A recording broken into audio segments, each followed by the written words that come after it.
18쪽 도시개발법 보겠는데요. 이 법은 도시개발사업 시행 절차를 규정하고 있는 법으로서 그 절차는 참고로 보시기 바라고, 시험에서는 그 절차는 잘 물어보지 않아요.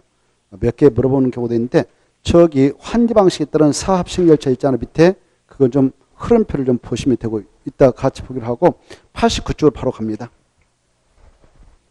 89쪽.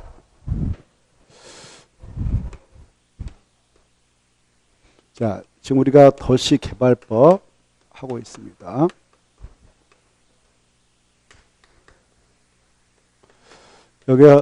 여기에서는 여성제가 출제되고, 이 법은 도시개발 사업할 때 적용되는 법이라고 했습니다.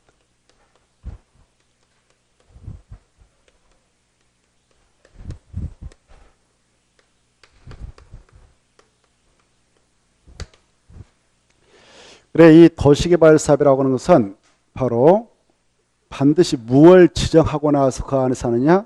도시개발 구역을 지정하고 나서 합니다.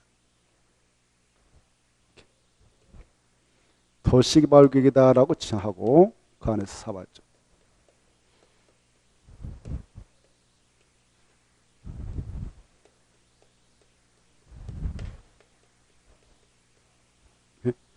그래, 전 국토가 이렇게 있다 그러면 전 국토 중 도시개발 사업에서 정한 도시개발구역이 있을 때 이 안에서만 특별히 적용되는 법이 도시개발법이요.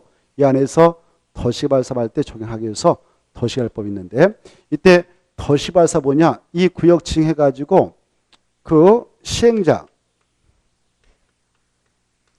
들어가서 이 안에 있는 땅을 개발하기 전에, 지정할 당시는 아직 개발되지 않은 땅이 주례예요. 그래서 뭐 전이라든가 답이라든가 뭐 임야라든가 도로는 뭐 조금만 하고 있고, 이렇게 미개발지가 대부분입니다. 뭐 원주민이 살고 있는 집도 없잖아. 포함되겠지만 을이 이렇게 살고 있는 집도 포함될 수도 있어요. 그래서 대부분 이렇게 미개발지 대부분이란 말이에요. 이런 지역에 있는 땅을 바로 시행자가 들어가서 사업용 준비해서 들어가서 이렇게 밀어가지고 예쁘게 토지구역 정리를 합니다.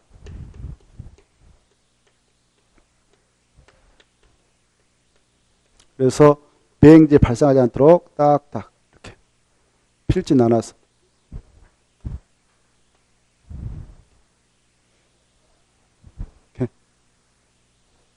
이렇게 해서 구역 정리해서 사업을 진행한 것을 도시개발 사업 그래요.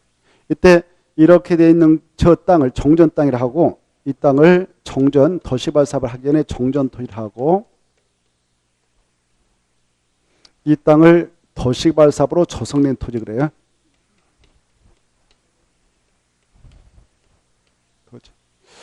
이렇게 되어 있는 땅의 소유권, 이 종전 토지 안에 있는 소유권을 시행자가 보호상처리하고 넘겨받아서 사업을 할 수도 있어요. 그리고 나서 밀어가지고 시행자가 분양해서 팔아먹는 방식이 있어. 그렇게 하는 것을 이 사업 시행 방식과 관련해서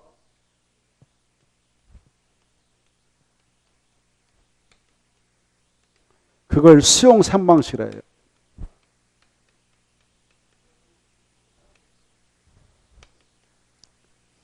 그리고 이 땅을 소유권 종전 토지 소유자들 그대로 소유권 보장하고 소유권 박탈시키지 않고 뺏어오지 않고 그냥 그대로 놔놓고 시행자가 사업용 투하해서 이렇게 개발해서 원주민한테 다시 땅을 바꿔주는 방식이 있어요. 그걸 무슨 방식이라고 할까요?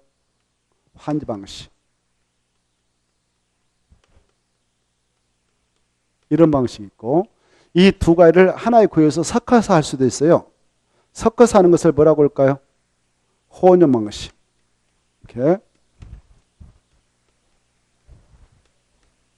이렇게 세 가지 방식을 정해서 사업을 할 수가 있습니다. 그때 수용 사용 방식이든 환지 방식이든 바로 이 사업을 하게 되는 시행자들은 아무나 될 수가 없어요. 우리 법에서 이자들만 사업 시행자가 될 수 있도록 하자라는 시행자 될 수 있는 자격자, 시행자로 지정받을 수 있는 자, 지정받을 수 있는 자를 법에서 12명을 규정해 놓고 있어요. 12명.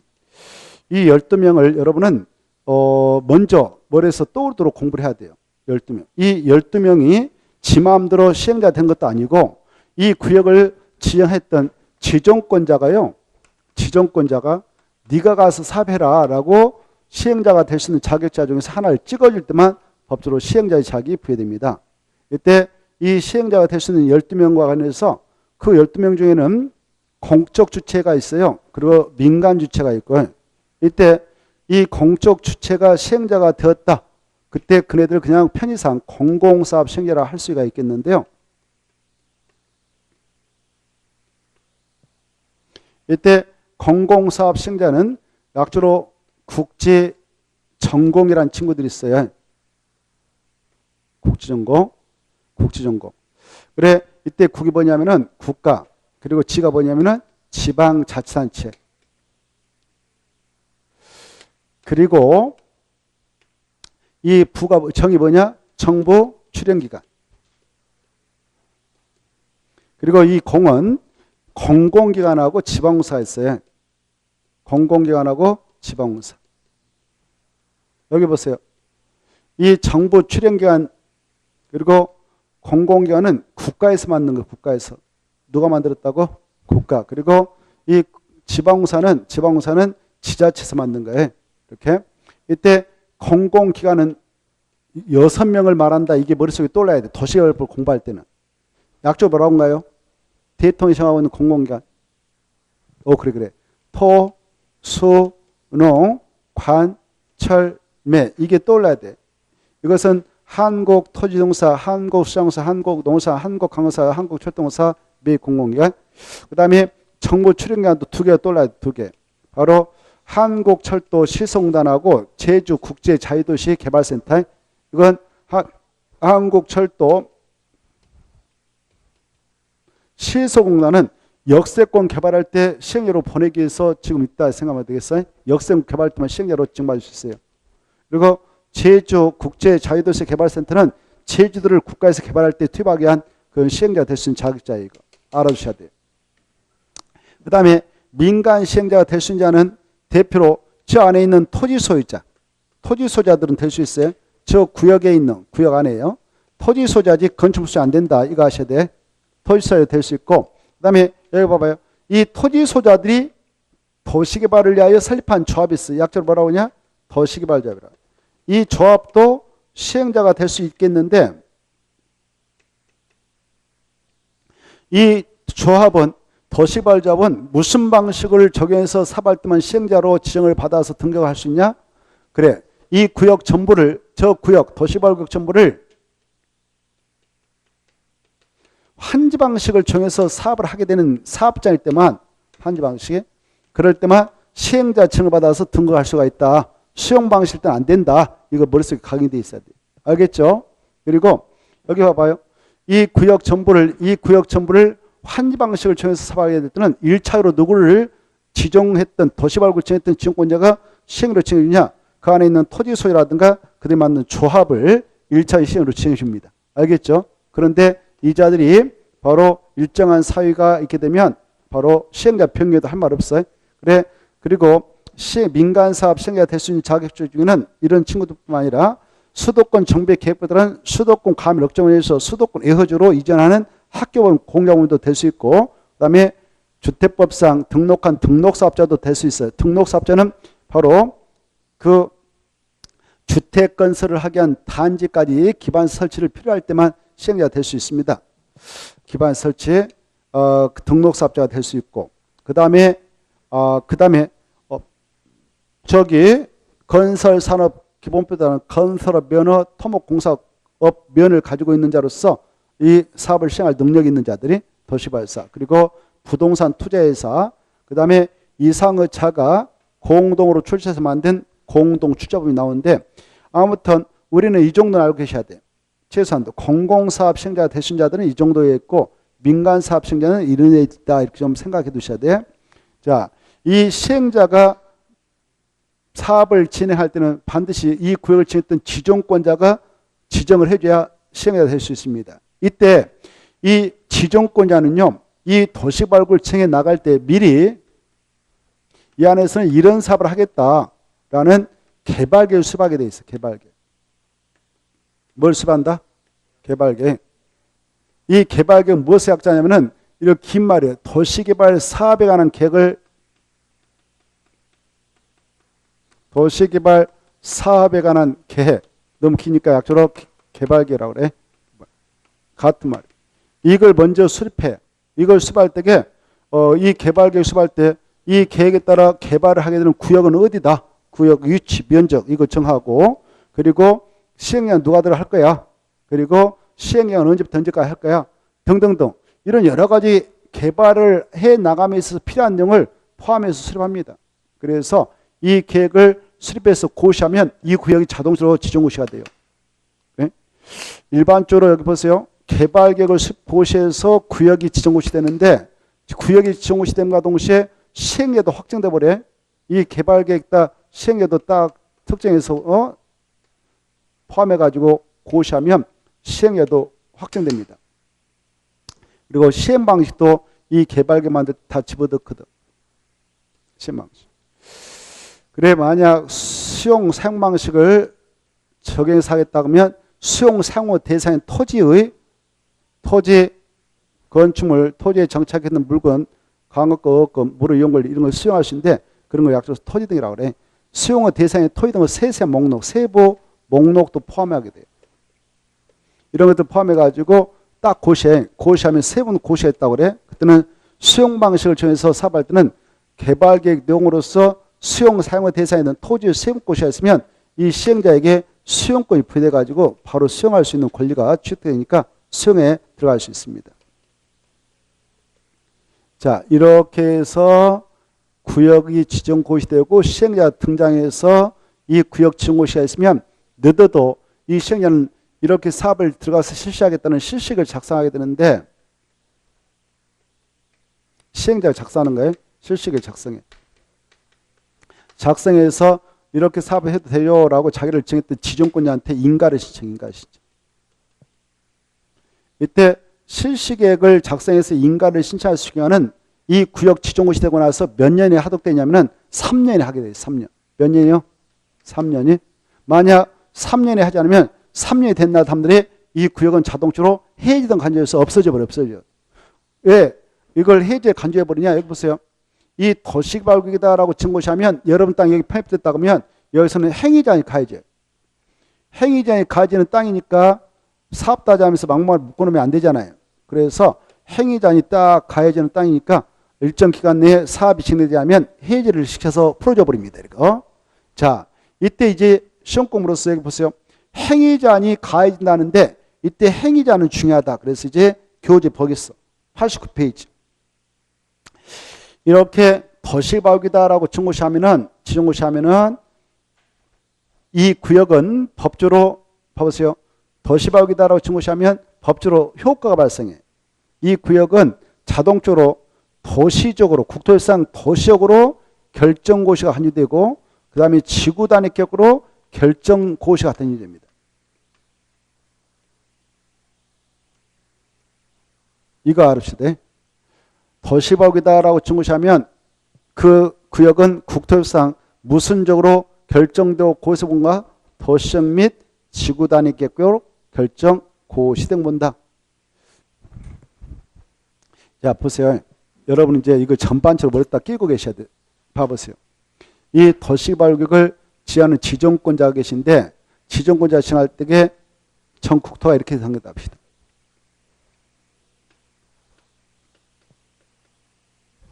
국토는 크게 보면 도시지역이라는 땅이 있고요. 도시적 예허지역이 땅이 있잖아요. 도시적 예허지역 뜻은 알죠? 도시적 예허지역은 어딜 말해? 여기 보세요. 여기 보세요. 도시적 예허지역이라는 것은 바로 여기가 도시적 내고 여기는 도시적 예허지인데 도시적 내라는 것은 관리적도 있고 농림적도 있고 자연 보존적 여기를 도시적 예허지라고 그래. 그리고 관리적은 세 가지로 세면 돼요. 무엇을 세면 돼요? 다 아시죠? 보존관리 그래. 보존관리 또 뭐? 생산관리 그 다음에 계획관리. 그래서 보전, 생산, 계획, 농림, 자연 보존을 도시적 예지라고 그래요. 그러면 여기 보세요. 도시적은 다시 몇 가지로 세면 돼요? 다 알죠? 이제 공부가 됐으니까. 주, 상, 공, 노. 이렇게. 근데 이 녹정은 다시 몇 가로 또 세면 돼요? 녹정은 땅을 몇 가로 세면 된가? 그래. 보존 녹지. 보존 녹지는 주로 도시락 안쪽에서 산에다 지어놓은 거예요, 산. 생산 녹지. 생산 녹지는 주로 어디다 한다고 그랬어요? 도시락 안에 있는 땅 중. 농지에다, 농지. 어디다? 농지. 알겠죠? 그래서 농업적 생산을 위하여 개발을 유보하고자 생산 녹지 정한다고 그랬어요. 그 다음에 뭐가 하나 남았어요? 자연 녹지. 자연 녹지는 여기 개발 용도 땅이죠. 주거적, 상업적, 공업지기.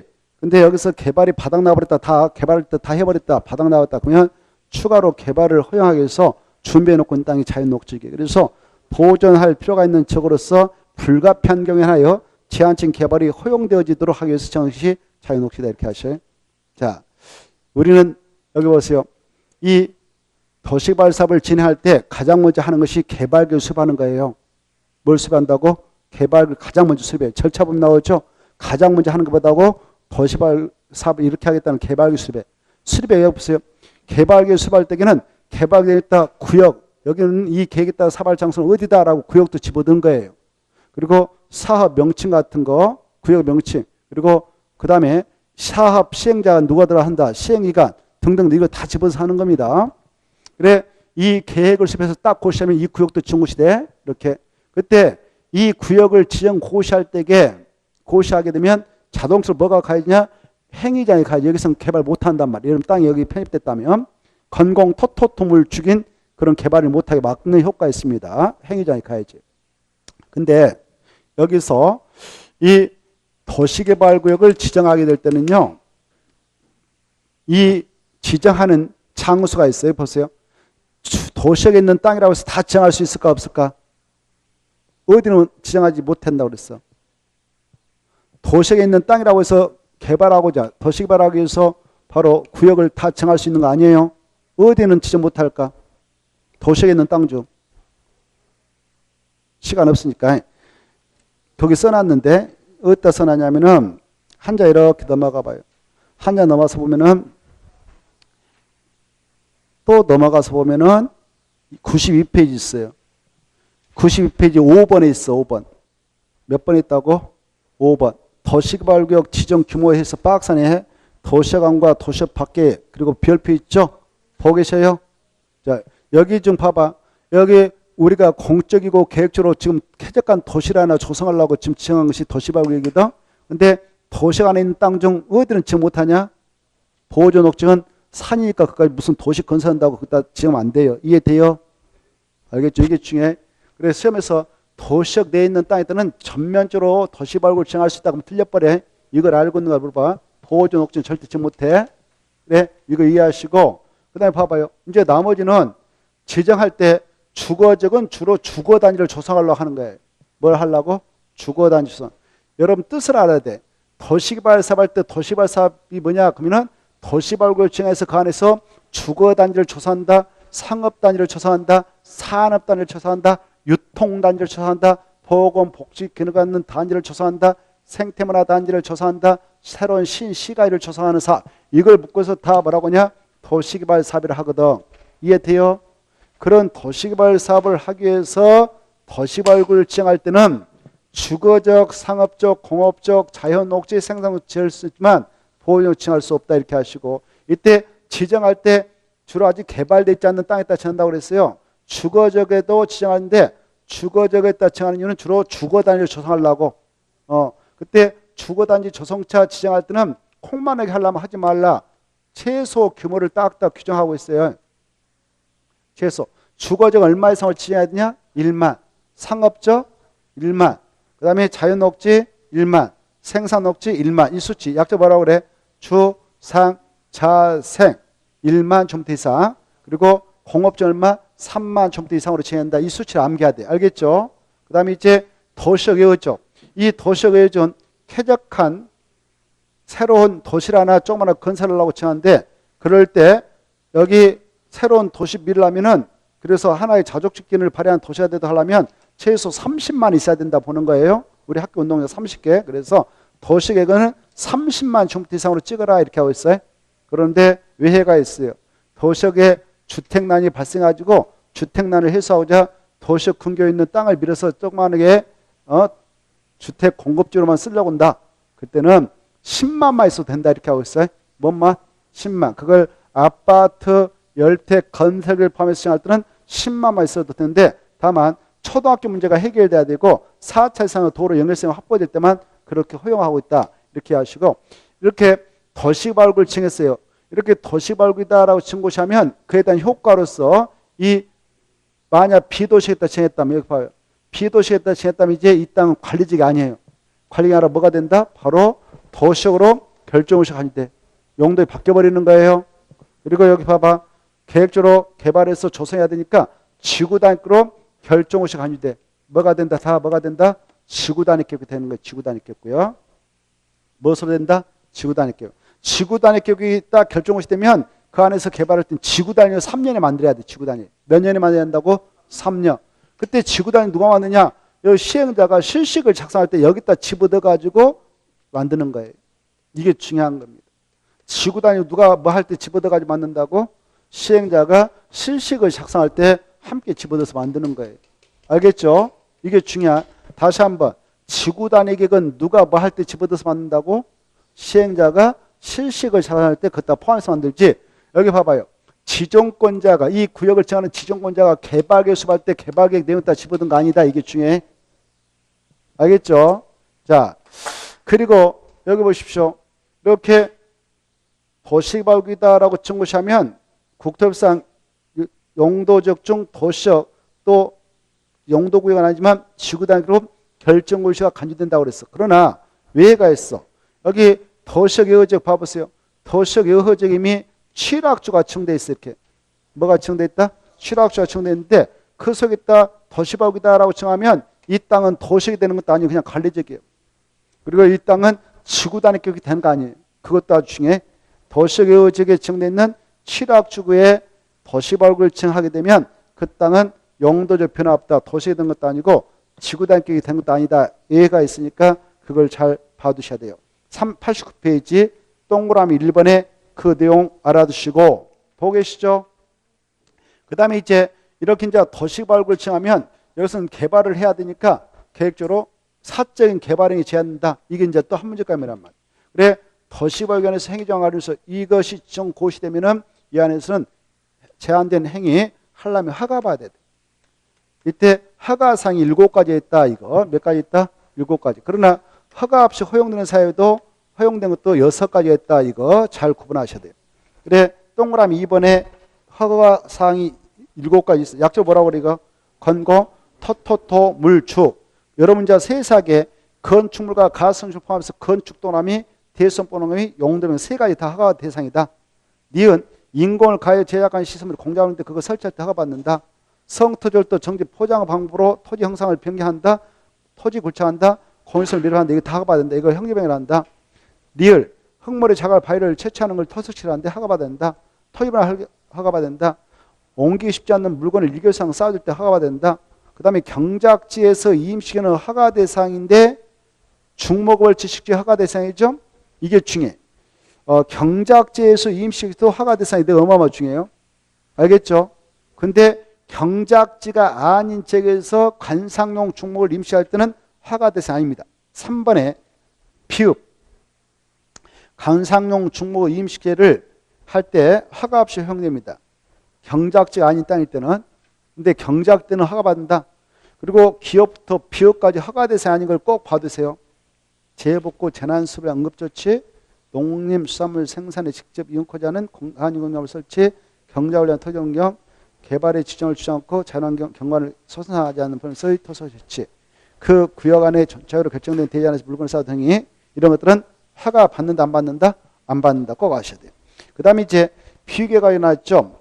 여기 도시발굴 안에서 허가 대상에는 건축물과 가성비로 건축과 대수용과 용도변경이 다 허가 대상인데 정비법상 정비 지정된 장소에서 허가 대상과 허가 대상 아닌 거 똑같아. 딱 하나만 차이가 있어요. 거기는 건축물의 대수는 허가 대상인데 여기서는 대수까지도 허가 대상이다. 이거 차이점이 거기 있습니다. 그래서 그거 써놨으니 여러분들 주의하시고, 그 다음에 기득권 보호도 똑같아. 여기 도시개발구역에서 이미 허가 등을 받을 걸 받아가지고 공사의 사업에 착수했는데 바로 이 구역에 지정고시했다. 그러면 그 건은 이미 구역 지정고시 당시에 합법적으로 들어가서 착수한 것이니까 기득권을 보호받아서 계속할 수 있는데 몇 천에 신고하면 되냐? 30일. 그 다음에 밑에 별표 도시개발법상 도시개발구역에서 아까 허가 대상 허가 받았다면 국토개법상 개발의 허가 받은 걸 간주한다는 거. 이거 꼭 봐두시기 바랍니다. 자, 그 다음에 이제 이 구역을 지정할 때 지정권자, 지정요청자, 지정제한자를 비교할 거. 지정권자 중에 먼저 국장과 시도사, 대도시장만 지정할 수 있다 이거 하시고, 그리고 구청장 지정권자 아니다. 대도시장이 아닌 시장 지정권이 아니다. 또 군수도 지정권이 아니다. 그네들은 뭐 하느냐?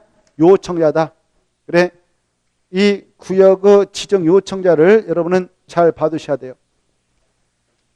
시험 공부로서 여기 지정권자, 도시개발구역 지정권자, 그 다음에 지정 요청자, 그 다음에 지정 제한자, 세 가지를 잘 비교해두세요. 세 가지. 지정권자 명확하게 하실 거. 시도사하고 대도시장, 국장. 이때 시도사는 특별시장, 광역시장, 특별자치, 도지사, 도지사를 말합니다. 알겠죠? 세종특별자치장 안 나와요. 여기는 도시개발법에서는. 자, 그네들이 자기 관할구역에 따라 지정권을 행사합니다. 그리고 대도시장은 자기가 직접 정할 수 있습니다. 그런데 말이죠. 자, 지정권자 여기 보세요. 서울특별시에 따른 특별시장이 지정하고 6대 광역시장이 지정하고 저 제주도는 특별자치도사, 그리고 팔도에서는 팔도 도지사가 지정합니다. 그리고 팔도에서도 인구 50만 이상의 도시를 뭐라고 대도시라고 그러죠. 대도시에서는 대도시장이 직접 지정합니다. 그 다음에 여기 서울특별시에 자치구청장 있잖아요. 자치구청장은 지정권자예요, 지정권자 아니에요? 이제 뭐 할까? 지정 요청자예요. 누구한테 요청하냐? 특별시한테. 6대 광역시에 역시 자치구청장이 있어. 그네들도 광역시한테 지정 요청자예요. 6대 광역시에 일정한 군도 있어. 군수도 광역시한테 지정 요청자. 여기는 기초자치단체가 없어요. 여기 팔도대에 아까 인구 50만 미만의 시장, 50만 미만 대도시 아니단 말이에요. 군수. 이네들 지정권이 아니라 요청자예요. 누구한테 요청하냐? 도지사한테. 이렇게. 알겠죠? 그래서 여기 대도시장이 아니라 대도시 아닌 시장과 군수와 자치구청장은 지정권자 아니라 뭐라? 지정 요청자. 요청할 때 누구한테 요청서 되냐? 이것도 중요해요. 국토교통부장한테는 절대 안 된다. 바로 위에 있는 특별시장, 광역시장, 도지사에게만 한다 이게 하시고, 또 요청자 또 있어요. 누가 또 요청자가 있냐? 바로 중앙행정기관장들, 중앙행정기관장, 장관들이죠. 이 장관들은 누구한테 요청하냐? 국토교통부장한테. 그래서 지정권자는 이렇게 국장도 나와요. 국장도. 알겠죠? 국장이 지정할 수 있는 사유가 5개 나오는데 이게 한 문제감이니까 여러분은 국장이 또 지정할 수 있는 사유 5가지를 정확하게 이해하고 암기하셔야 돼요. 그 내용이 어디 나와 있냐면은 바로 저기 91페이지 나오잖아요. 91페이지 4번에 나올 거요. 그 자체가 한 문제감이니까 여러분은 이해하고 잘 꿰뚫고 계셔야 돼요. 알겠죠? 국토교통부장이 지정할 수 있는 사유는 1, 2, 3, 4, 5 해가지고 이해를 하고 계셔야 됩니다. 첫째, 국가가 도시개발 사업을 할 필요가 있다. 여기 그때는 국장이 지정해요. 둘째를 잘 이해하시되, 둘째는 중앙행정기관장이 뭐 할 때게 요청. 중앙행정기관장은 장관을 생각이라고 그랬죠? 자, 셋째가 뭐예요? 바로 여기요. 여기 보세요. 정부 출연기관장 2명하고 정부에서 맡는 거, 국가에서. 그리고 공공의 6명. 여기가 이게 중에 정부 출연기관장하고 공공기관인 토성 관찰면 이네들이 국가계획과 관련해서 얼마 이상으로 지정을 제한하면 국장한테 직접 제안서 내가지고 국장이 지정을 해줄 수 있냐? 30만. 이게 특히 중요해. 이게 세 번째를 일 못하면 꽝이다. 여기 봐봐요. 이때 지방공사 장은 국장한테 제안서 낼 수가 없는 거예요. 알겠나요? 지방공사 장은 바로 누구한테 제안서 내냐? 일선에 있는 여기 시장, 군수, 자치구청장, 제일 특도한테 제안서 되지 국장한테 가지 못해. 이게 중요해. 밑에 다 써놨어. 지방사항은 절대 국장한테 제한서 낼 수 없다. 이거 중요해요. 그 다음에 봐봐요. 아까요. 이 대도시안 시장과 군수와 자치구청장이 요청한다? 그때는 국장한테 요청 못해요. 알겠죠? 여기 누가 요청해야 된다고? 중앙행정기관장. 그래야 국장이 요청서 받아가지고 지정을 해줄 수 있다. 이게 중요해요. 여기 시장, 군수, 구청장이 요청하면 국장이 지정할 수 있다. 그럼 틀려버려. 엄청 중요해. 이 두 가지를 모르면 꽝이에요. 꽝. 이해 못하면 암기하지 안 돼. 이거 이해를 해야 돼. 이해. 그거 써놨습니다. 그 다음에 네 번째는 여기 보세요. 여기가 지금 충청남도 땅이다. 그리고 옆에가 대전광역시 땅이다.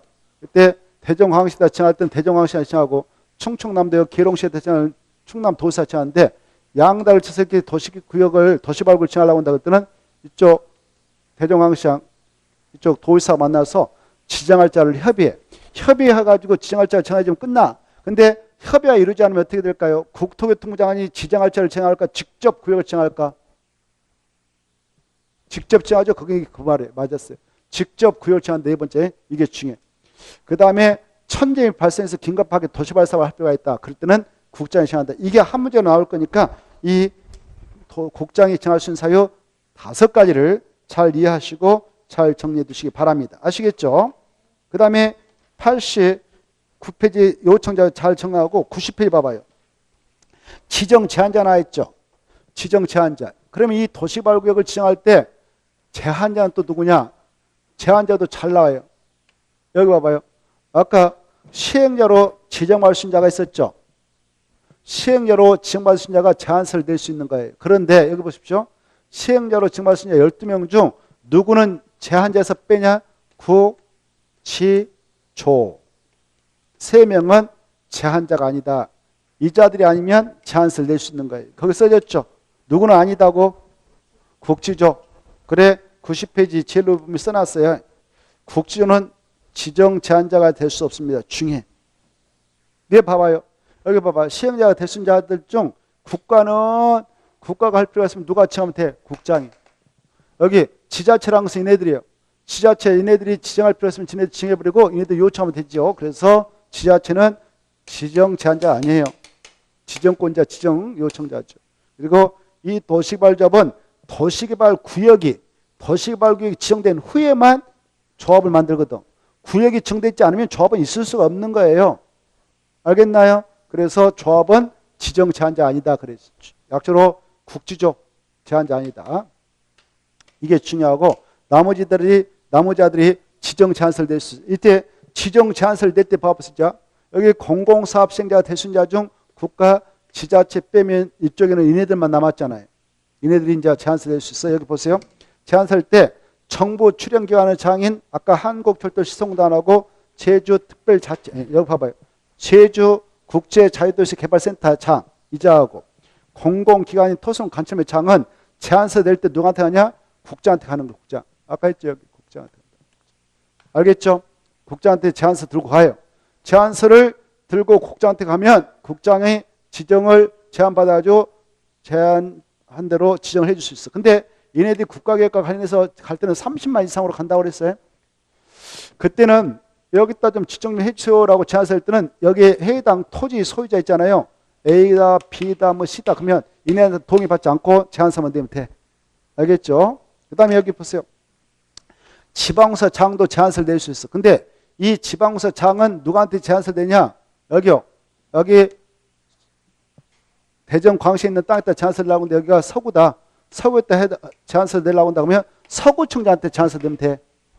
군쯤이면 군수한테 갖다 내고 시면 시장한테 내고 제주특별자치도는 제주특별자치도에서 내면 되는 거예요. 알겠죠? 이게 중에 지방사 장은 누구한테 낸다고? 제한서를 시장, 군수, 자치구청장, 특별자치도서. 알겠죠? 여기 봐봐요.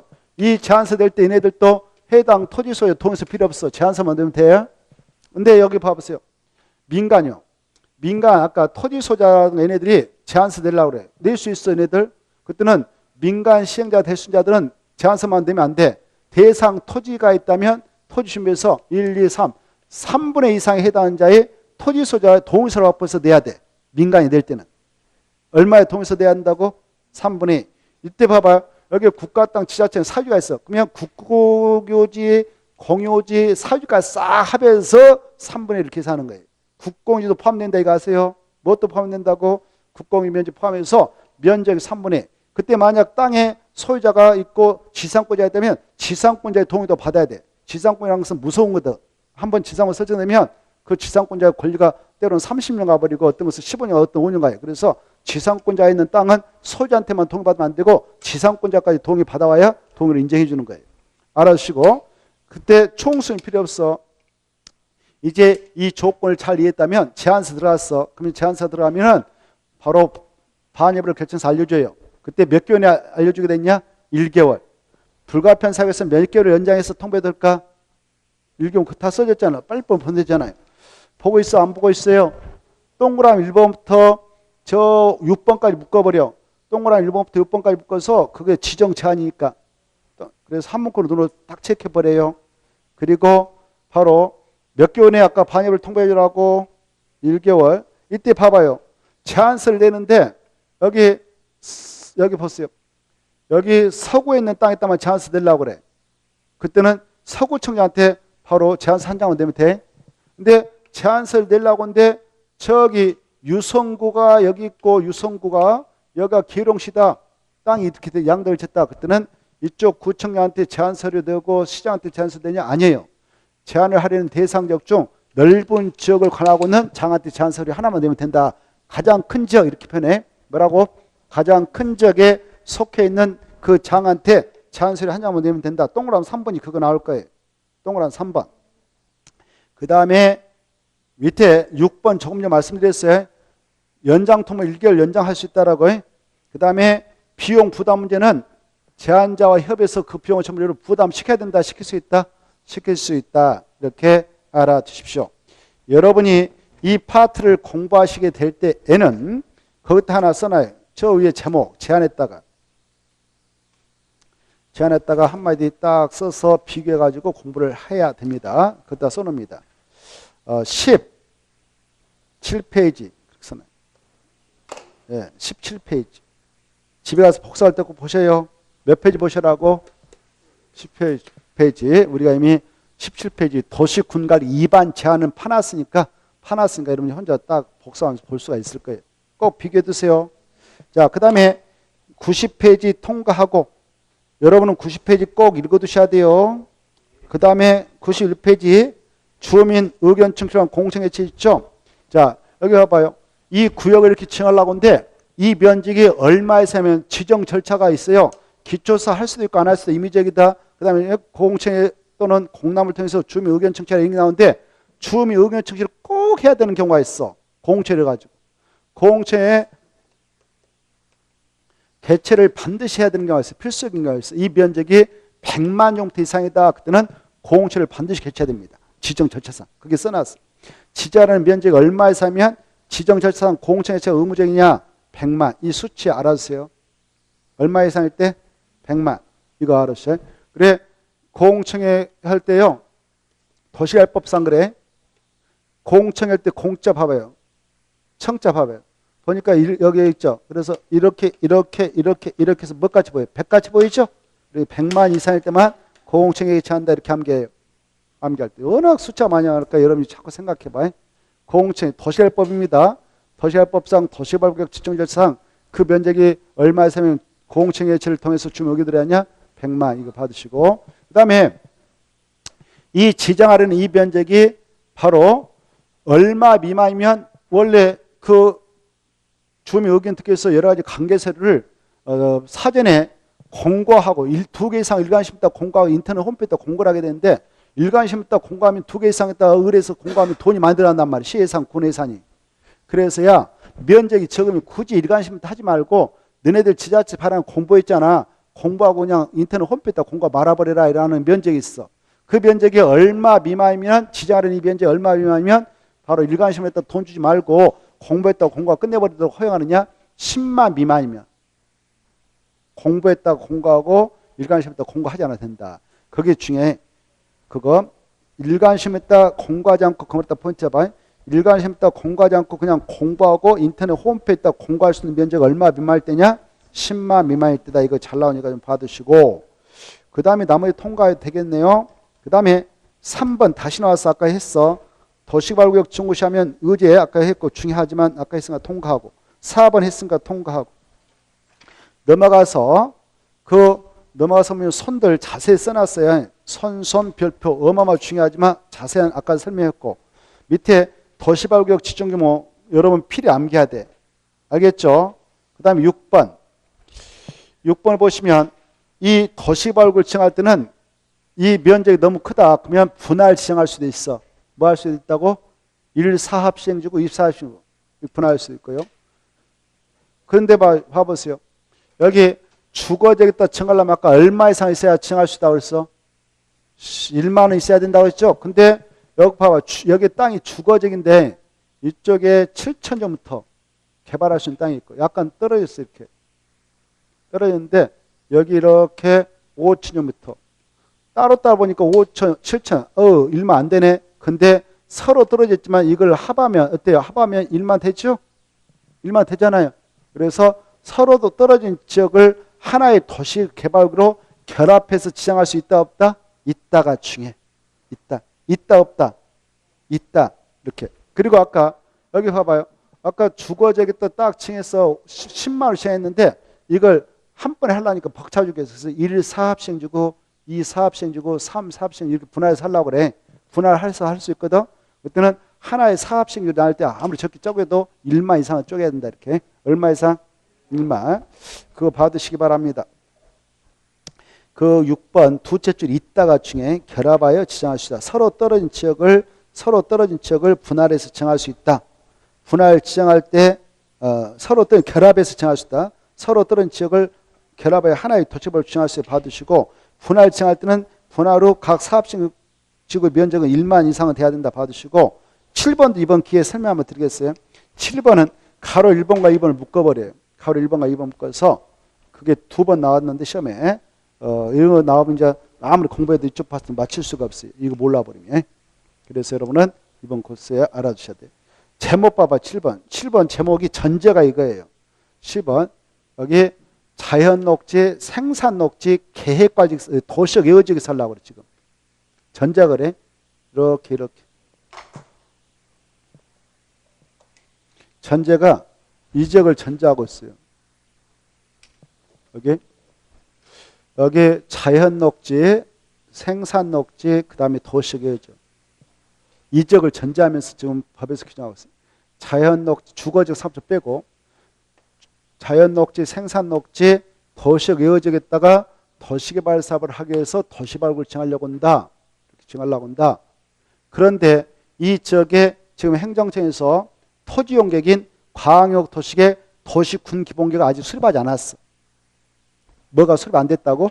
광역 도시계라든가 도시군 기본 아직 안 만들어졌어. 그 계획이 만들어졌다면 정책으로 야 여기는 앞으로 개발용도로 공급할 거야. 여기는 보존용도로 쓰도록 할 거야. 이렇게 방향이 제시되는데 그 계획이 없음으로써 방향이 설치 안 됐어. 그러면 막연하잖아요. 야 자연녹지, 생산녹지, 도시적 이어지겠다. 도시개발구를 정해 나가려 할 때에 만약 아직 그 지역에 그런 토지용객이 아직 수립되어 있지 않는 상태라면 남은 함부로 개발하지 말라. 용도적상 개발의 제한대로 허용된 지 두 가지 있다. 자연녹지하고 생산녹지 발표했다. 그래서 그 지역에다만 도시개발구역이다라고 정해서 개발하고 남은 손대지 말라 이렇게 하고 있어요. 그게 알겠나요? 그래. 그런데 자 그거 받으세요. 그거 받으셔. 근데 만약 여기다 지금 도시개발구를 정하려고 한데 수립이 돼 있어. 그 계획들이. 수립이 돼 있다면 그 계획에서 야 이쪽 블록은 앞으로 개발해도 돼라고 방향을 제시해 놓고 있거든. 이쪽 보증도 쓰도록 할 거야. 이렇게 방향을 제시하면 그 계획에서 제시하고 있는 그 방향대로 개발 가능한 지역을 찾아서 거기다 지하면 돼요. 그 내용이 바로 원칙에 나와 있을 거예요. 원칙, 이 자연녹지 생산도 도시의 의지에 두 가지 계획이 수립되어 있다. 두 가지 계획 중 어느 하나 계획이 수립되어 있는 경우라면 도시개발구를 지정할 때 그 계획에 의하여 개발 가능한 지역에다만 국장이 정하는 기준에 따라 지정해 나가라. 개발 가능한 지역에서만 그때 주고 개발이 가능한 지역에서만 국장이 정하는 기준에 따라 도시개발구 지정하면 되고 2번 봐봐. 만약 이 지역에 지금 이 계획이 수립되어 있지 않는 지역인다면 도시발을 칭할 때 어디다만 칭해라고? 개하고 자, 개자, 개자, 개헷갈려하고 자연녹지, 개자, 동그라미 개자, 개헷갈려하고 자연녹지. 찾았죠? 근데요, 이제 여러분 이해를 해야 돼. 여기 봐봐. 여기 봐봐요. 주거적, 상업적, 공업적이다 이렇게 도시발이다라고 칭할 때는 아까 그 두 가지 계획이 수립되어 있지 않던 불문하고 면적만 준비되면 지정할 수 있어. 1만, 3만만 있으면 지정할 수 있다 이렇게 하셔. 알겠죠? 알겠죠? 여기까지 여러분 이해해 두시면 좋겠습니다. 그 다음에 이제 오른쪽에 제3절 개발계획 수립이 나오죠. 이 개발계획 수립 원칙은 이렇게 이 구역을 정하기 앞서 먼저 계획을 만드는 거예요. 계획을 만들어서 이 계획을 딱 고시하면 이 구역도 확정돼 버려. 동시에 일반적으로 동시에 이루어지는 거예요. 주로 어디서 개발할 때 이 개발계획에다 이 구역을 넣어서 딱 고시하면 구역도 함께 고시되냐? 여기서 할 때. 무슨 지역에서 할 때? 주거, 상업, 공업지역에서 할 때. 이해돼요? 알게요? 여기 주거적, 상업적, 공업지역에서 할 때는 이것부터 먼저 수립해. 이것부터 막 수립해가지고 절차 기초사 할 거 안 해도 되고, 그 다음에 주민 의견 청취하고, 그 다음에 관계 행정기관장 협의를 주고, 그 다음에 심의를 쳐서 하는데, 이때 이 개발계획을 수립해서 이걸 딱 고시하면 이 구역도 함께 고시돼. 동시에. 그리고 시행도 확정돼 버려. 그때 주로 어디서 할 때 이렇게 하느냐? 주거, 상업, 공업지에서. 여기서는 주거적, 상업적, 공업적인 땅은 이미 주거지다, 상업지다, 공업지다라고 지정되어 있을 때 땅값이 일단 올라가 있는 상태 이렇게 딱. 그래서 여기는 투기꾼들이 활동하지 않아요. 투기꾼들은 아직 개발도 이루어지지 않고 기반수도 없는 자연녹지, 생산녹지, 도시적 여지에서 하나의 신도시 만든다더라 그러면 기반수 동시에 깔리니까 막 미리 찍어놔요. 미리 찍어놔. 그래서 이 개발계획 수립으로 다니면 한 몇 년 걸려버리거든. 앞으로 여기 도시 하나 만들 거다라고 계획을 수립으로 다니면 여기 도시가 건설될 수 있다더라 해서 막 땅을 막 사가지고 날 쳐버린단 말이에요. 그래서 이런 자연녹지, 생산녹지, 도시적 여지역에서 개발할 때는 행위제한을 가하는 도시개발구부터 딱 확정하고 나중에 개발을 수립해도 된다라고 예를 두고 있어요. 알겠나요? 그게 중요해. 그래 5가지, 6가지 경우 수는야 이 행위제한을 가하는 이 구역부터 확정해버리라. 그러면 투기꾼 다 도망가 버린다. 왜? 이 구역이 확정되면 여기서는 개발 행위 못하잖아요. 이 안에 편입된 땅들 주인들 안 팔아 땅. 한지방식이면 더더욱 안 팔고 수용방식 때는 보호상품 나오는데 왜 팔겠어? 알겠나요? 그래서 안 팔고 인근 주변에 있는 땅은 땅값 올라가니 또 안 팔아. 그래서 투기꾼들이 여기서 활동 못하고 끝나버립니다. 그렇게 투기바람이 일어날 가능성이 있는 미개발지가 많은 지역에서 도시발 사업할 때는 먼저 구역을 먼저 지정하고 그 면적이 330만 제곱미터 미만이면 2년에 개발계획을 실고시하면 돼. 그리고 면적이 330만 제곱미터 이상이면 5년에 개발계획을 수립해서 고시하면 이 구역이 유지돼.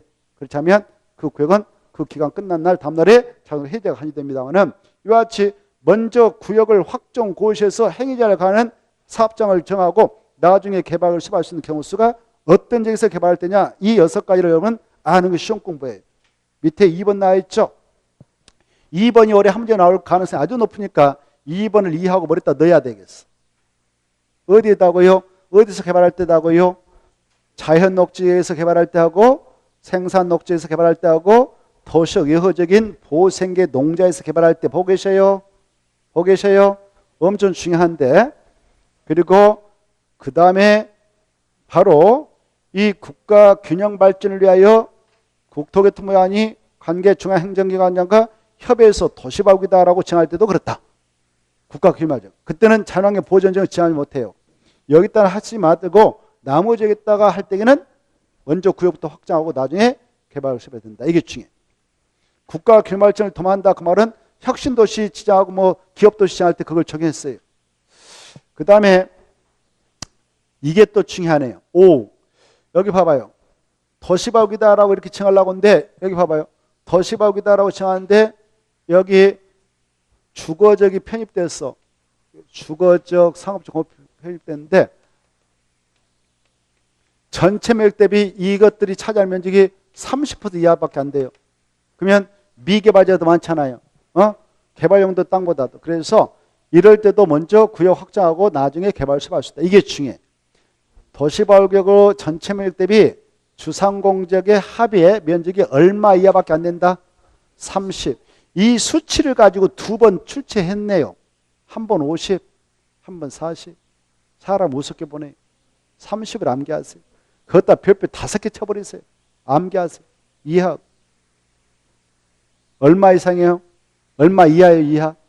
100분의 30 이하. 이하 꼭 아세요. 그럴 때도 먼저 구역 지정하고 나중에 개발 수립. 그 다음에 개발계획을 공모할 때도 그래. 이 구역 지정해놓고 야 어떻게 해보면 좋겠어? 좋은 생각 있으면 한번 내봐. 그래서 공모하고 응모해. 알겠죠? 그럴 때도 먼저 구역 확정하고 나중에 개발 수립할 수 있다. 이걸 여러분은 달달달 해야 돼요. 이때 개발계획 안을 공모한다? 밑에 봐봐. 그때 응모할 수 있는 자격자들 바로 응모했던 기관들. 응모하고 기간은 며칠 이상 보장하냐? 90일 이상 이거 받으시고 이때 응모해가 당첨됐어. 당선됐다. 그때 도시개발 사업을 시행할 능력이 있다고 생각하면 그 자를 우선 시행으로 지정을 해줄 수 있습니다. 넘어가시고 3번에 1번, 2번, 4번 쪽 나와 있죠. 이 파트 잘 봐두셔야 돼요. 자, 이 개발계획을 수립한다. 여기 봐봐. 이 개발계획을 수립할 때는 여기다 아까 시행방식도 집어넣는다고 그랬잖아요. 무엇도 넣는다고? 시행방식도 집어넣는다고 그랬어요. 개발계획에다. 이때 시행방식이 봐보세요. 이런 방식이 있는데 이 세 가지 방식 중 여러분이 안에 땅을 가지고 있다 그러면 사업하면서 토지를 부담하는 경우가 있어. 땅을 내놓는 경우가 있단 말이에요. 그 내놓더라도 보상 못 받아. 무슨 방식을 취하는 사업자들은 여러분 땅 주라면 토지 면적 일부를 내놔야 되는가? 그 땅 가지고 이렇게 도로도 설치하고 공원도 설치하고 시행자가 어마어마한 사업비용을 투하해서 개발해 주니까 바로 땅 가져가세요 라고 채비도 바치고 이렇게 하는데 이걸 이제 공공시설 용지 이런 것들이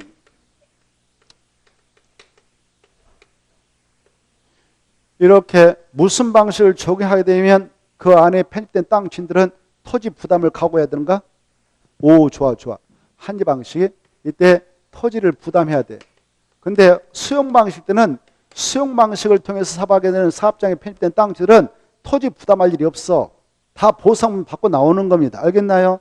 땅값 다 받고 나오는 겁니다. 충분하게. 그래서 그놈 가지고 이제 대토도 구입하고 또 마음부터 하죠. 근데 환지 방식은 토지를 부담해. 저 안에 있는 땅 자기들이 보통 토지 부담률 50%까지 정하고 들어가는 거 일반적으로. 내 땅이 저 안에 1000정부터 있었다 하면 500정부터 내놓고 생각해야 돼요. 그 땅 가지고 도로부지도 쓰고 또 공업부지도 쓰고 사업 시행자의 사업비용 들어갔던 만큼 이 땅 받아가세요. 채비로도 바치는 거예요. 그래서 일부를 시행자가 안 주고 보류시켜버려. 그걸 보류질 하죠. 보류질. 그렇게 하는 것이 환지 방식이란 말이에요. 그래서 여기 봐봐. 이 개발계획을 수립하고자 하는데 개발계획이 되어 있다. 시행 방식을 환지 방식을 하려고 그래. 그때는 이 안에 편입될 땅 주인들의 동의를 받아라라고 법에서 요구하고 있어요. 얼마의 동의를 받고 개발 수립에 나가도록 하고 있냐. 이 안에 있는 면적 3분의 2 이상에 해당하는 토지 소자와 토지 소자 총수의 2분의 2 이상에 해당하는 자의 동의서를 받아라 이렇게 하고 있어요. 이해돼요? 무슨 방식 할 때 그렇다고? 환지 방식. 근데 여기 보세요. 근데 시행자가 환지 방식을 정하는 사업장으로 하려고 하는데 국가하고 지자체 중 하나를 보내려고 그래요. 이자들이 들어가서 사업을 하게 된다. 시행자를 국지로 보내려고 해요. 국지를 보내서 환지 방식으로 할 때는 그런 동의도 필요 없다 이렇게 하세요. 알겠죠? 이때 이에 대한 것을 공영개발하는데 봐봐. 국가 지자체가 시행자가 돼가지고 환지 방식을 해서 사업 끝났는데 땅값이 종료에서 좀 떨어졌다. 그러면 보상금을 해줘요. 보상 줘. 보상 줘요. 그 보상 뭐라고 그래? 강가 보상금. 그래? 강가 보상을 주거든. 그거 써놨죠? 자, 가로 2번 잘 이해해 두시고 가로 1번 숫자 암기하시고 가로 1번과 2번을 묶어서 동시에 정리해도 가로 1번과 2번 가로 1번과 2번 동시에. 알겠죠? 됐나요? 자, 이때 강가 보상 무슨 방식을 사업을 할 때만 나오느냐? 환지 방식. 그거 시행자가 누굴 때만 나오냐? 행정청. 행정청은 국가하고 지자체 말이에요. 그때 사업하고 나서 그 총액이 사업하기 전에 총보다 줄어들 때만 그에 상당한 차액의 보상금을 그 소유자하고 임차권에 줍니다. 그 다음에 4번 개발계획 내용이 나오죠. 이 개발계획 만들 때 포함시킬 내용이 나오는데 여기에는 여러 가지 내용을 포함하지만 중요한 것은 이거예요. 지구단위는 포함한다 안 한다? 안 한다. 이게 핵심이에요. 이게 핵심. 그것다 써놨어요. 개발계획 있다 포함시킬 내용이 많지만 거기는 뭐가 안 된다고 안 들어간다고요? 지구단위. 이거 꼭 알아주세요. 오른쪽 또 써놨어. 오른쪽에 별표 2개짜리 봐봐요. 지구단위 계획은 개발계획 내용에 포함되지 않냐고 시행자가 실시계획 작성할 때 거기에다 포함시켜야 된다. 아주 중요해. 됐죠? 됐죠? 오른쪽 별표 봐봐요. 그리고 여기 봐봐요. 이 개발계획을 수립하게 될 때에 4가지는 이 구역을 지정하고 나서 나중에 이 개발계획 수립에도 포함해도 돼요. 그 내용이 4개 있어. 4개. 그 4개는 구역을 지정해야만이 드러나는 거예요. 그래서 개발계획 수립할 때에 이 구역을 확정 고시한 후에 구역 지정 고시한 후에 조사해가지고 포함해도 되는 것이 있다. 4가지. 4가지 뭐냐? 이게 중요해. 약속 뭐라고 그랬어? 우리는 암기할 때. 오, 좋아. 박수 세서. 거기 써놨어. 오른쪽에 별표 3개 있잖아요. 개발계획 내용 중 13, 14, 15, 16의 사항 약자로 박수 세서 한다. 이것은 도시발구역을 지한 후에 이를 개발계획에 포함시킬 수 있다. 아주 중요해. 그래 13번, 14번, 15번, 16번 묶어놔요.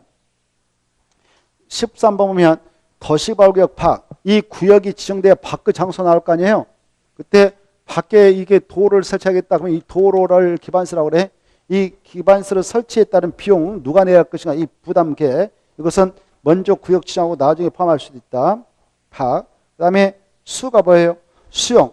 이 수용할 수 있는 땅이라든가 이것은 이 구역이 지정됐을 때 이 안에 편입된 것만 수용할 수 있어. 그래서 이 안에 있는 땅 다 수용가 아니라 좋게 땅 사들인 것도 있어. 땅 주한테 돈 주고 사든 것도 있고 시행자가. 근데 끝까지 반대하는 친구가 있다. 이 친구가. 그러면 이 친구는 수용, 이것은 수용 대상이다라고 그 계획서에다 집어서 고시하면 수용권 발동돼서 이 친구는 결국 보상받고 빠져나가야 됩니다. 뺏긴다 그 말이에요.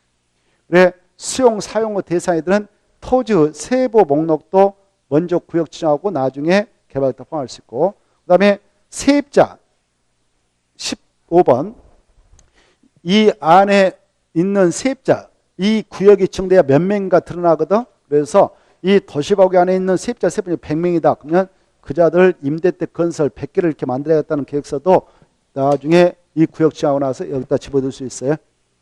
임대택 건설 계획 등 세입자의 추가 안정 대책 문제 이것도 구역 지정하고 나중에 조사해서 집어넣을 수 있다.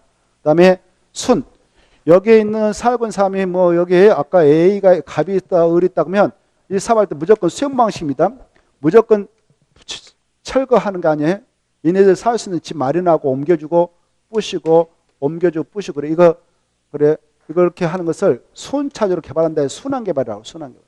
이때 순환 개발할 때 이용하게 되는 주택을 순환용 주택이라는데 옮겨주고 부시고 옮겨주고 부시고 이것도 순환 개발이라는데 이때 구역이 지정돼야 이 옮겨줄 사람 수가 나올 거 아니에요.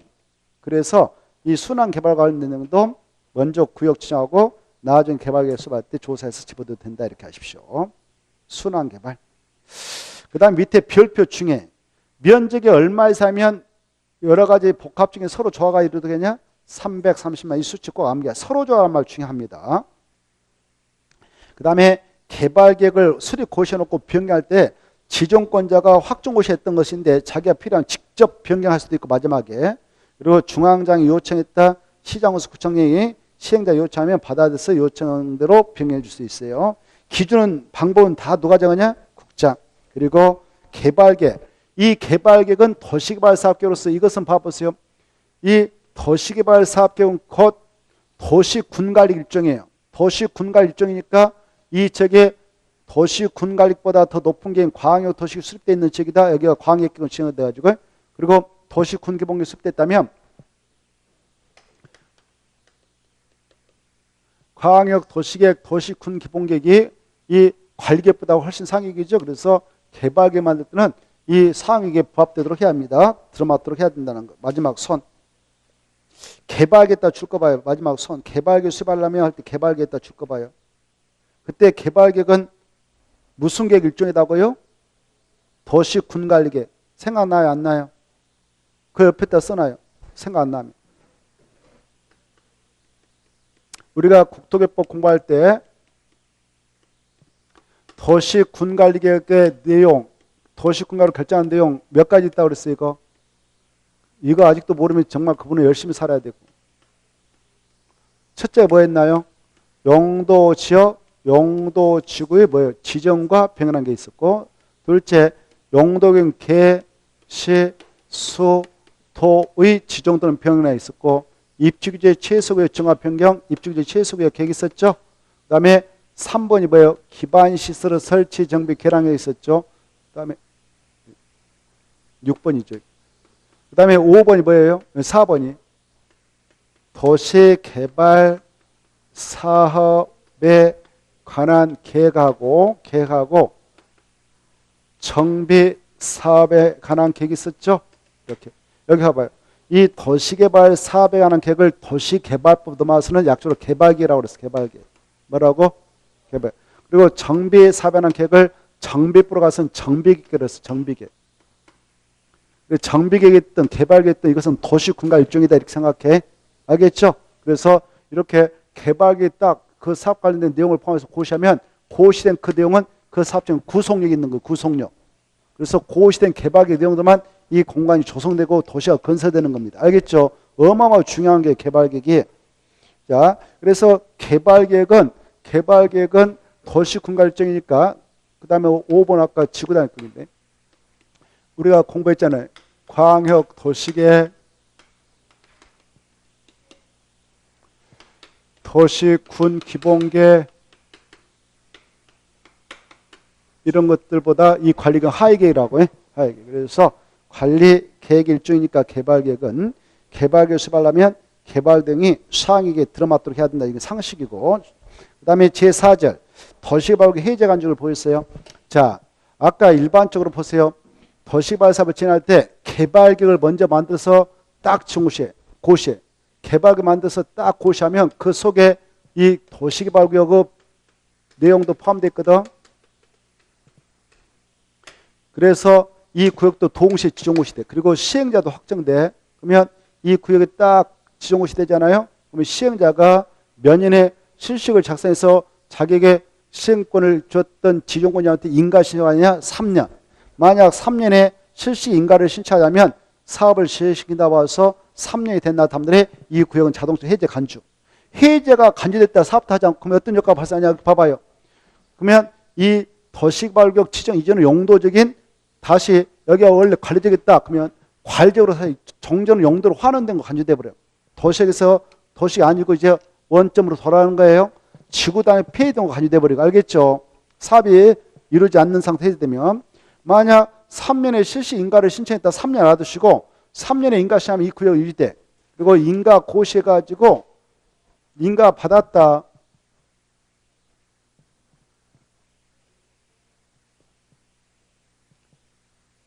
그렇게 실시에 인가 신청해서 지정권자께서 그래 그렇게 사업이 됩니다 라고 인가 고시해 줬어요. 실시객이.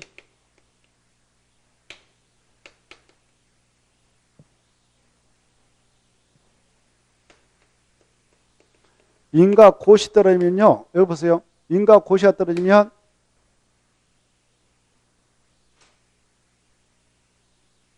여기서 봐보세요. 이때 인가 신청했을 때 인가권자가 국토교통부 장관일 수도 있고 국토교통부 장관이 인가 신청 받으면 바로 그 사업장을 가고 있는 시도사, 대도시한테 미리 의견 듣고 만약 지정권자가 시도사다. 그러면 그 지역의 사업을 잘 알고 있는 관할 대도시장, 시장에서 구청 의견 듣고 인가를 결정 알려주거든요. 만약 이렇게 해서 인가 고시가 떨어지면 사업에도 된단 말이에요. 그래서 사업에 착수할 수 있어요. 이때 인가고시가 떨어지면 몇 년에 사업에 착수해야 되냐? 법에 하면 2년이 들어가야 되냐? 그러면 시행자 또 변경해 버릴 수가 있거든. 시행자 변경 사유에 걸려요. 몇 년이 안 되면 시행자 변경도 할 말 없다고? 2년. 그래서 들어갔어. 들어갔는데 개발계획 내용에 지금 보니까 시행 방식이 수용 사용 방식이에요. 수용 사용 방식인 사업장이 있다 그러면 이미 수용권이 저 개발계획 내용에 있는 세목고시에서 수용권이 발동돼서 수용할 수 있어. 시행자들이 뭐 사용도 할 수 있고 강제 사용할 수 있고. 그래서 다 수용했다 합시다. 이때 보세요. 이때 시행자가 공공시행자일 수도 있어요. 공공사업시행자. 공공사업시행자 약자 뭐라고 그래? 약자로. 국지정공. 국가, 지방, 자치단체, 정부, 지령, 공공기관, 지방공사. 그리고 민간사업시행자일 수도 있어요. 근데 민간사업시행자가 나와서 사업할 수 있는데 수용 방식으로 여기 봐보세요. 아까 시행자가 될 수 있는 자격자 12명 중 누구는 절대 수용 방식일 때 시행자가 될 수 없겠어? 조합이 도시개발자본 도시발국 전부를 환기 방식으로 시행하는 사업장일 때만 시행자 지정을 받을 수 있다고 했잖아요. 자, 이렇게 되어 있는데 여기서 이 수용 상방식을 하는 사업장에서 이자들이 시행자가 됐다 그러면 이네들은 이 사업장 안에 있는 여기 있는 땅들 있잖아요. 이 땅을 다 수용상할 수 있어. 근데 수용상할 때 이 안에 있는 토지 소유자 동의를 받아야 될까? 동의 받지 않고 수용할 수 있을까? 동의 안 받고 수용할 수 있어. 근데 민간사업 시행자들은 이 안에 있는 토지 소유 동의를 받아야 돼. 얼마 동의 받느냐? 면적의 3분의 1을 소유하고 토지 면적 3분의 2 이상을 소유해야 돼. 소유하고 이 안에 있는 토지 소유자 총수의 2분의 2이상 토지 소유자의 동의를 받아야 돼요. 그래야 수용할 수 있습니다. 알죠? 알겠죠? 그래 이렇게 해가지고 수용을 했어. 수용해가지고 싹 밀었어. 밀어가지고 이렇게 해서 토지구역이 사업 끝났어. 땅 이렇게 정리했다.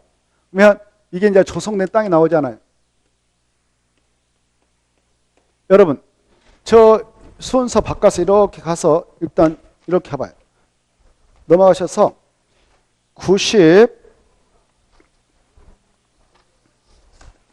102페이지 봐봐요. 102페이지 수용 상방시에는 도시발사업 시행 나와있죠. 찾았나요? 그러면 수용조치 나와있죠. 모든 시행자가 도시발사업에 필요한 토지 등을 수용사할 수 있다. 시행자가 아니 지정권자는 수용사할 수 없다. 시행자만 수용사할 수 있어요. 누구만? 시행자만. 시행자야 돼. 시행자 조건이. 그리고 손 봐봐. 도시발자본 아까 무슨 방식으로 사업할 때만 시행됐는다? 전부 환지 방식. 그래서 수용 상방식 때는 절대 시행자 될 수 없다. 이걸 전제하고 2번 중요해.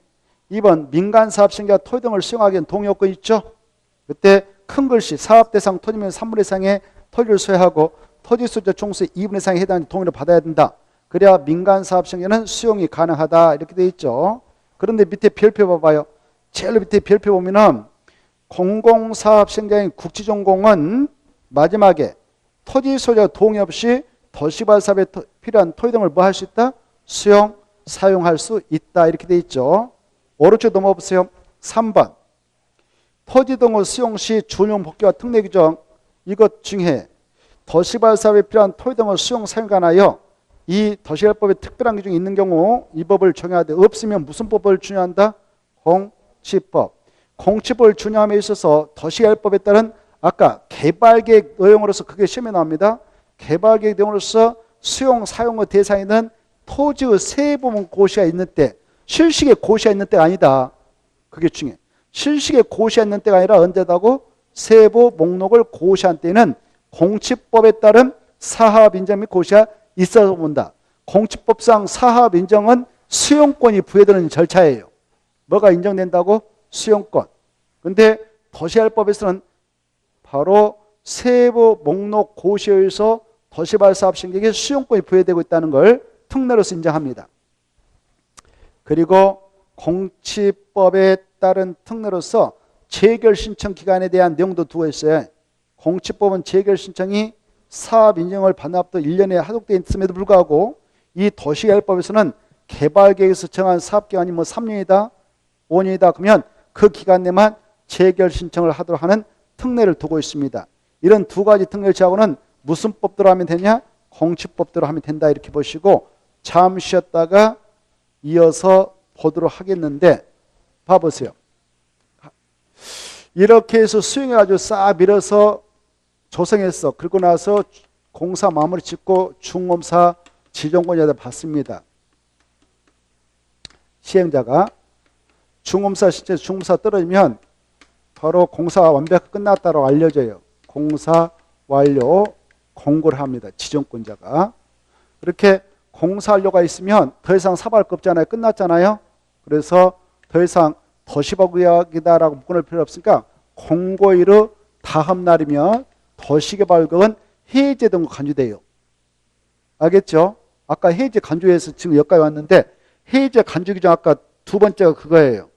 도시개발 사업이 다 끝났다. 그러면 공사한료 공고일 다음 날에 해제가 간주돼. 이와 같이 사업이 다 끝나가지고 공사한료 공고일 다음 날에 해제가 되면 해제권으로서 도시개발구역 지정 이전의 용도로 환원되지 않습니다. 이제 확정돼 버리는 도시적으로. 지구단위 계획은 폐기된 걸로 보지 않습니다. 그대로 지구단위로 확정됩니다. 그런데 말이죠.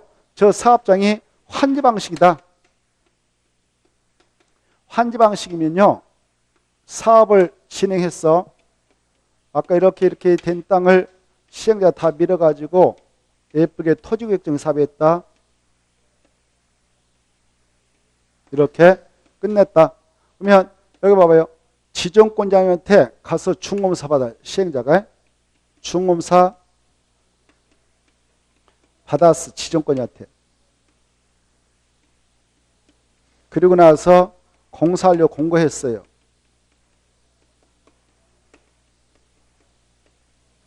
이때 이렇게 지정권자에게 중검사 받았다. 지정권자 지가 시행자면 중검사 안 받고 바로 공사한료 공고.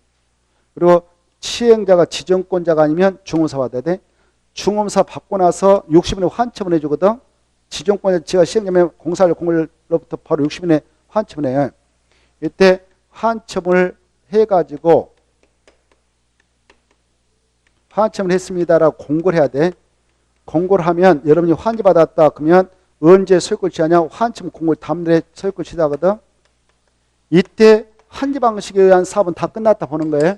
그래서 환지 방식에 의해서 사업이 끝났다면 언제 도시발구역은 해제가 안 되냐?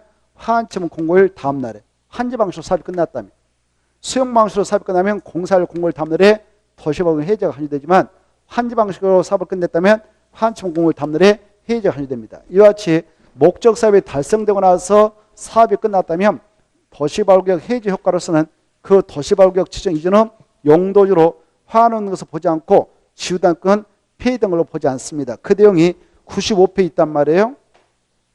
95페이지, 96페이지 3번을 말씀드렸어요. 96페이지 3번. 3번을 잘 읽어두세요. 효과, 해제 효과. 다시 앞으로 가봐요. 2번도 보겠어. 아까 했던 건데 95번, 95페이지. 아까 2번은 이거예요. 2번은. 아까 6가지 경우는 먼저 구역 딱 지정고시하고 나중에 개발을 수업할 수 있다고 그랬죠. 그때 그 면적의 330만 주택 미만이면 몇 년에 개발을 쓸 것이야 되냐? 2년. 그렇지 않으면 2년이 된 날 다음날에 해제가 한정되고 해제하면 도시발구역 지정 이전을 용도로 환원한 거 보고 지구단 폐쇄 봅니다. 그리고 330만 주택 이상이면 몇 년에 실시 인가를 시켜야 되냐? 개발을 쓸 것이야 되냐? 5년. 330만 주택 이상이면 몇 년? 5년. 그래? 무조건 330만 주택 이상이면 5년이면 5년. 그래? 그 기간 내에 개발계획을 쓸 것이 했다. 개발계획을 쓸 것이 하면 그 구역은 유대 330만 제곱미터 미만이면 아까 몇 년 이내에 해라고? 2년. 330만 주택 이상이면 몇 년에 해라고요? 5년. 이 수치를 좀 생각해요. 이상이면 5년. 이 기간 내에 수립고시 하면 그 구역은 유대. 그렇지 않으면 2년이 된 날 다음날에 3년이 된 날 다음날에 해제가 됩니다. 이 기간 내에 이걸 고시하면 이 계획 속에 시행자가 확정돼서 고시되거든. 그럼 이 시행자는 330만 주택 미만이면 몇 년에 실시 인가를 시켜야 되냐? 3년.